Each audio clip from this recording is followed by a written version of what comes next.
نسمي ايه كده، بسم الله، ونحط ايه العقد بتاعنا. خلاص هو غلي كده، ايه حطيت ميه. بسم الله لغايه نص الصابع يا جماعه، لا اكتر ولا اقل. بسم الله، بسم الله، لغايه نص الصابع كده انا حاطين. تمام تمام. هنا بقى ايه، هنسيبه يغلي، ولما يغلي نروح ايه موطين النار عليه، علشان ايه ما ننساهوش كده لا قدر الله يعني ويبوظ مننا. مش هو مش هيبوظ بقى، بيشيط للي بينسى الحاجة على النار يا جماعة وما ياخدش باله منها. هغطي عليه كده ايه، ونتكلم سوا شوية كده على ما ايه يغلي. تمام تمام. المهم ما علينا. انا زي ما قلت لكم وانا بحضر فيه كده، ان انا مطلعه كيس شوربه يفك، ومطلعه كيس باميه يفك من الفريزر، ومطلعه كيس لوبيا. تمام تمام. اما تفك كده ساعة الغداء اروح مسخناها. هعمل ايه، بجيب طاسة عشان انا عندي كده، وهعمل طبق ملوخية ناشفة بحبة الشوربة اللي في الكيس اللي انا عيناهم، لان انا ما برميش حاجة. بحافظ على نعمة ربنا يا جماعة، اللي بيصون النعمة تصونه. ونعمة ربنا كلها حلوة، ربنا يديمها نعمة يا رب، ويحفظها من الزوال اللهم امين يا رب العالمين. انا البامية كنت عاملاها بلحمة مفرومة، ففيها لحمة مفرومة. المحشي أرضيحي عادي مفيش مشاكل، هو لازم حتة لحمة ولا حتة فرخة؟ دي نعمة من عند ربنا. طالما عندك أكل في البيت لو عيش وملح، ده نعمة من عند ربنا.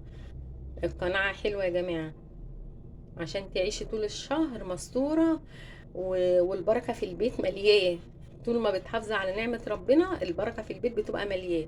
فأنا عاملة ايه الحلة يعني مش كبيرة، كيوت كده حلوة صغنطوطة، يعني مش كبيرة قوي ولا صغيرة قوي. كل الحكاية ان انا عاملة كيلو، نص كوسة ونص بتنجان، على قرن فلفل رومي، على واحدتين حامين كده، لان انا ايه الفلفل الرومي مش غاوية في المحشي قوي. تمام تمام. فالمهم ما علينا. فاحنا ايه بنعمل الحاجة قبل ما تعملي، زي ما انا قلت كده في اول الفيديو، قبل ما تعملي اي حاجة شوفي ايه اللي هيتعمل بالظبط. شوفي عندك اكل ايه في التلاجة. يعني انا مثلا ممكن ممكن كنت استكفى بالاكل اللي عندي. تمام تمام. الا وهو ما في طبق لوبيا، طبق لوبيا على طبق باميه، على على حبه شوربه، هعملهم ملوخيه ناشفه بعملها جميله قوي قوي قوي، بتبقى تحفه. بسم الله ما شاء الله تبارك الرحمن. بس ايه عشان بس التليفون يمكن قرب يفصل شحن مني، فانا ايه هعمل الملوخيه مع نفسي، هي ما فيهاش افتكاسه، وكلنا ايه ده بتتحط، بس بنسخن الشوربه وبناخد حبه نعجن بيها الملوخيه. لما معلقتين ثلاثه كده بتعجني بيها الملوخيه، بتديلها يعني لون زي الخضرة بالظبط، بتبقى جميلة. بسم الله ما شاء الله تبارك الرحمن. فالمهم ما علينا، وهعمل كوباية رز بشعرية، عشان بس انا عندي ايه طبق لوبيا واحط. يبقى انا كده عملت ايه، اكل من ما فيش، ووفرت ودبرت. ايه نص كيلو كوسه مش غالي، ونص كيلو بتنجان مش غالي. الطماطم عندي من البيت، خضره جبت الخضره، والخضره رخيصه الايام دي مش غاليه قوي يعني. تمام تمام. فايه اهم حاجه فكري كده، مثلا الاكل اللي في الفريزر ده وانا طلعته جنبيه، عملت جنبيه صنف اهو النهارده، يبقى انا كده عملت اكل، مش ما عملتش، لا عملت. او على بقى ايه طبق ليمون مخلل، طبق سلطه، كل واحد ايه على حسب ما بيحب ايه بيعمل وياكل. تمام تمام. وبس ايه يغلي كده ونوريهولكم وهو بيغلي، بيبقى شكله حلو ولذيذ كده وظريف. وبألف هنا وشفا يا رب اللي هياكل. ووفري ودبري، ويومه بيعدي وبيبقى زي الفل. في قرش هيبقى معاكي زيادة مثلا النهاردة، ما احنا كده ما صرفناش كتير يعني، لان عندنا نص الاكل في البيت، ما صرفناش كتير. ممكن تعملي ايه بقى، فات حاجة كده مطرح البتنجان او حاجة، والمصاريف اللي اتصرفت البسيطة دي النهاردة حطيها كده في درج. انا بقى ايه بروح حاطه في درج التربو كده، اهم بيعملوا حاجة يعني بينفعوا، مش ما بينفعوش يا جماعة. هنا بقى ايه هسيبه بقى مع نفسه اهو كده بيغلي، بس مش هوطي عليه الوقت للأمانة، يعني ايه غلوتين تلاتة كده تاني. الله والله ريحته جميلة قوي. واللي بيخلي ريحته بقى جميلة ايه الا وهو بقى، اللي بجيب بصلاية حلوة كده كبيرة، وبقطعها جوليان، وبحطها في قاع الحلة، وبروح حاطه عليها البتنجان والكوسه والفلفل. بس قبل ما احطها بروح ايه، رش عليهم حبه فلفل اسمر بملح كده. والله بتخلي ريحته بسم الله ما شاء الله تبارك الرحمن. وانا ما بسقيش والله يا جماعه الاكل بتاعي، ما بسقيش المحشي بتاعي شوربه. انا بحط له العقد بتاعه ميه، انا بحبه بالميه، لان انا ما بحبش الشوربه في الاكل. نعمه ربنا كلها حلوه، ربنا يديمها نعمه يا رب ويحفظها من الزوال، اللهم امين يا رب العالمين. وكده بقى ايه، انا هوطي على الاكل بتاعي، والطريقه معموله كلها من اولها لاخرها تحفه بسم الله ما شاء الله تبارك الرحمن، وما فيهوش افتكاسه. والمحشي يا جماعه مش تقيل في عمايله والله، ده خفيف. واسهل حاجه ساعه الاكل بتفضيه وبتصبن الحله وخلصنا على كده. لو مثلا لو بنصبن انا على فكره ثبت في الحله دي، وبعد ما ثبت فيها رحت حطاهم في حله كيوت اصغر من دي، عشان انا عامله الرز قليل، عامله كوبايه ونص رز. تمام تمام. هنا هغطي عليه وهسيبه بقى مع نفسه، وبألف هنا وشفا يا رب للي هياكل، واترككم في رعايه الله وامنه، والسلام عليكم ورحمه الله وبركاته. السلام عليكم ورحمة الله وبركاته. أول ما نبدأ كلامنا نبدأ بسم الله والصلاة والسلام على رسول الله، اللهم صل وسلم وبارك عليه. النهاردة ايه، أنا عندي ايه أكل في الفريزر. تمام تمام.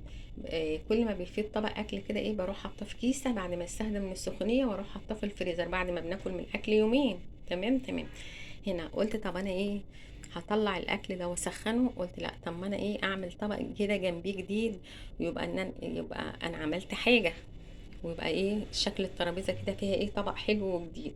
قلت اعمل ايه، طبعا لو هحشي كميه مثلا، هحشي مثلا كيلو ونص بتنجان، كيلو ونص كوسه، لو انا هحشي كميه. قلت لا، طب ما انا عندي اكل هعمل ايه بقى، خليكي شاطره كده وواعيه ووفري ودبري. جبت نص كيلو كوسه، حلو، حاجه حلوه كده. جبت نص كيلو بتنجان. الطماطم دي مطلعاها من التلاجة الوقت عادي، من بتاعة السلطة. تمام تمام. انا مش محتاجة طماطم كتير، لان كل الكمية كيلو. الفلفل الرومي انا مش غاوية قوي في الحشو، يعني بحشيه وكل حاجة، بس اللي عندي ده اللي موجود عادي يديله ريحة. وبحب انا بقى ايه الحامي، حاطه ايه كام قرن كده، وبحط فيهم حبة رز ان شاء الله تاخد معلقة، بس ايه بيبقى طعمه حلو انا بحبه. والخضره ربط الشبت على ربطه كزبره، لان انا مش، نعمه ربنا كلها حلوه يا جماعه، بس انا ما بحبش البقدونس في الحاجه.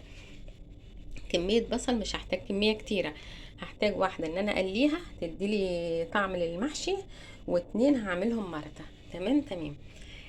يبقى انا كده بقى ايه، لما اجي احط الغدا واطلع الاكل اللي عندي في الفريزر واسخنه، عندي مثلا 3 اصناف اكل. عندي تقريبا طبق باميه، ومش فاكرة ايه تاني يعني، بس انا هطلعهم دلوقتي. المهم ما علينا. او كنت مرة عاملة لوبيا، فايه هطلع الاكل ده. تمام تمام. وفي نفس الوقت هعمل جنبيه ايه كوباية رز كده ايه بشعرية. حلو، يبقى انا كده عملت ايه اكل، وعملت اكل كتير، يبقى مش قليل. انا طلعت الاكل اللي في الفريزر، وده الكيلو ده اعمله كده، واروح عارفاه في طبق كده كله على بعض كده، وحاطه في نص الترابيزه، يبقى انا عملت اكل حلو. تمام تمام. هنا همسك نص كيلو كوسه الاول اغسله كويس، وعشان لازم تتغسل قبل الحشو وبعد قبل التقوير، عشان بيبقى فيها رمله يا جماعه، وبعد ما تتقور بغسلها تاني. تمام تمام. انما البتنجان بيتغسل بعد ما يتقور. حلو حلو. فوفري ودبري وجددي. فانا كده عملت ايه، طبق من مفيش يعني ومش غالي، ومش غالي. نص بتنجان نص كوسه، وهيتحط على الترابيزه مع الاكل. يبقى انا كده جددت في الغدا اللي انا عملته، والاسم ان انا عملت ايه، اكل برضو جنب الاكل اللي عندي. تمام تمام. ونكمل بقى الوصفه بتاعتنا وارجع لكم.